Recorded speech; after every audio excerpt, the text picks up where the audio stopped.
এই পরিচয়টা বেশ জটিল।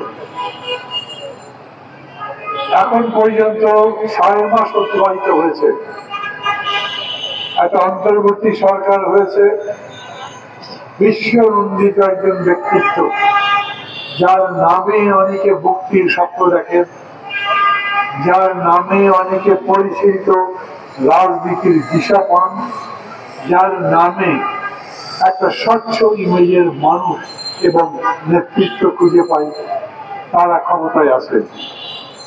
সংগতভাবেই আমরা সবাই তাকে সমর্থন করেছিলাম, আশায় বুক বেঁধেছিলাম। 15 বছর ধরে যে দুঃশাসন চলেছে সেটার পরিবর্তে এখন আমরা একটা নতুন দেশ করতে পারবো।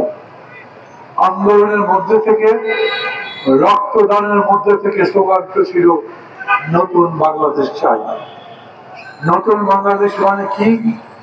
অতীতে যা জরাজীর্ণ, যা গণবিরোধী, যা কষ্টদায়ক, যা ঘৃণার, যা আমাদের বঞ্চনার কথা বলে, সেগুলো বদলে এরকম একটা দেশ, শামসুর রহমানের কবিতার মতো, ফুলের বাগানের মতো, যেখানে বাস করে শান্তি পাবেন, বুক ভরে শ্বাস নিতে পারবেন, আমাদের যুবকদের আর ভূমধ্য সাগর পাড়ি দিতে গিয়ে চাকরির খোঁজে নৌকা থেকে ডুবে সমুদ্রের মধ্যে মৃত্যুবরণ করতে হবে না।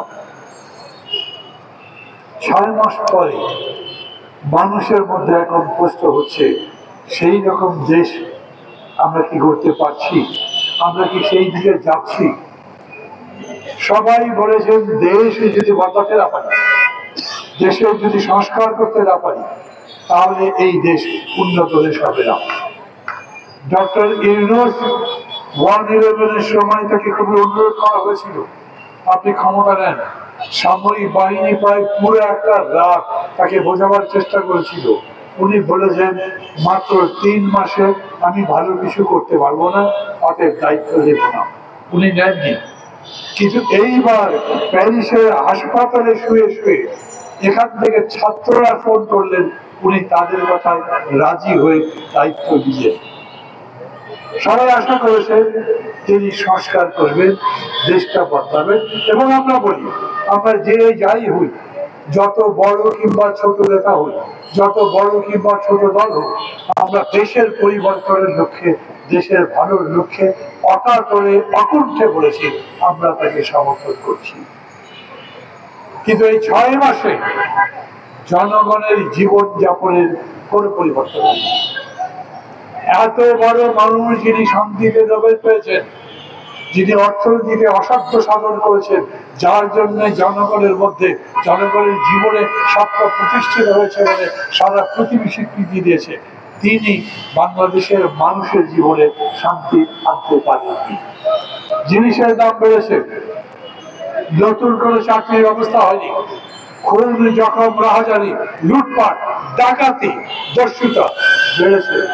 আর আপনারা তো জানেন, আজকে এই যে সভা অনুষ্ঠান করা হচ্ছে, সেটা হচ্ছে তৌহিদকে, একটা ভালো মানুষকে, ভালো ছেলেকে, এলাকার যাকে জিজ্ঞেস করবে, আমি পত্রিকার মধ্যে পড়লাম, সব পত্রিকায় লিখেছে তিনি একজন ভালো মানুষ ছিলেন, তাকে তারই সরকারের যৌথ বাহিনী ধরে নিয়ে নির্যাতন করে হত্যা করেছে।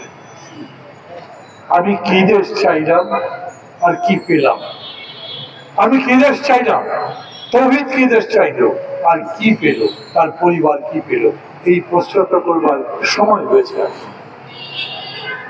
6 মাস গেছে, সংস্কার কিছু হয়েছে এখন পর্যন্ত?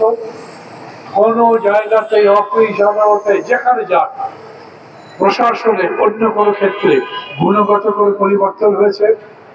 অফিস আদালতে ঘুষ দুর্নীতি বন্ধ হয়েছে, পুলিশের নিষ্ক্রিয়তা, জনগণের প্রতি উদাসীনতা, মামলা নিতে অনিচ্ছা, টাকা পেলে আবার কাজ করে, এই পরিস্থিতির পরিবর্তন হয়েছে? হয়নি। আমি বলছি না 6 মাসে সব বদলে দেওয়া যায়, কিন্তু আমি বলবো 6 মাসে বদলাবার একটা সূত্র তো দেখতে পারবো, একটা লক্ষ্য তো দেখতে পারবো। কোনো কোনো জায়গায় তো ঘটনা ঘটবে। আমি খুবই নিঃসঙ্গ চিত্তে প্রশংসা করছি, সরকার যখন বলেছে, সরকারের কমিশন যখন বলেছে আমরা সার্কিট বেঞ্চ করব, হাইকোর্টের বিভিন্ন বিভাগকে সার্কিট বেঞ্চের মাধ্যমে বিভাগে বিভাগে নিয়ে যাব, যখন তারা বলেছে আমরা আদালত প্রতিষ্ঠা করব, জনগণ যাতে সুবিচার পায়, ঘরে বসে পায়, জনগণ যাতে বিচারের জন্য বছরের পর বছর অপেক্ষা করতে না পারে, তার জন্য ব্যবস্থা করতে চাই, আমি মনে করি সেই রকম একটা উদ্যোগ ভালো।